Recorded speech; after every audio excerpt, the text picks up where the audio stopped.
Okay, now we're going to look at part 2 of lesson 6.4. So in part 1, we saw what happens to an exponential function when we change b, which is the common ratio.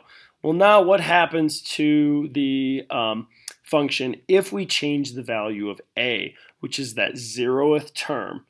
And we're going to do this when b is greater than 1. Okay, so we're gonna stick with that, and then we'll see what happens later if b is less than 1. But if b is greater than 1, so you can see in all three of these, b is in fact greater than 1. In fact, we're leaving it the same, 2, 2, and 2. And then we're going to change the value of a. So we're going to start with the value of a being 2 in this equation, and then we're going to change it to 3 here, and then we're going to change it to, sorry, that should be 1/2 there, okay? All right, so in the first equation, if x is -2, let's see, we're going to have 0.5, 1, 2, 4, 8, and 16 are values. And then down here, if we change a to 3 but leave everything else the same, then when x is -2, we get 0.75, 1.5, 3, 6, 12, and 24. And if we change a to 1/2, -2 is going to be 0.125. -1 is going to be 1/4, or 0.25. 0, it's going to be 1/2, or 0.5. At 1, it's going to be 1. 2, it's going to be 2. And at 3, it's going to be 4. And as really with all of these, we can find the y-intercept. So for the first one, y-intercept is 2. For this one, the y-intercept is 3. For this one, the y-intercept is 1/2. Notice the y-intercept is identical to a, which is true in an exponential function. And then, of course, I can easily graph these. 0 is going to be 2. -1 is 1.5. 1 is 4. And 2 is 8. And so I can draw my function that way. Okay, so there's my first function graphed.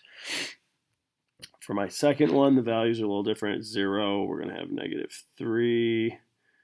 1 is going to be 6. 2 is going to be 12, so it's kind of off the charts. -1 is at about 1.5, and then we got about 0.75, and so again, we can see that relationship. A little more difficult. And then over here, when x is 0, we're at 1/2. X is 1, it's at 1. When x is 2, we're at 2. X is 3, we're up here at 4. And so we can see how that curve looks. Okay, so let's talk about the three different curves and what happened when we changed a.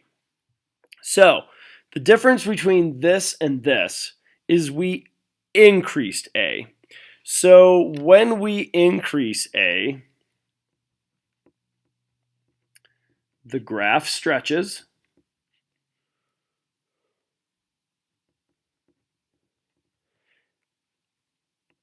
When a is greater than 1. Okay? So that's what happens. It stretches. It's gonna go up quicker. Okay? And on the other hand, over here, the graph compresses when a is less than 1, which 1/2 is. So you can see the difference.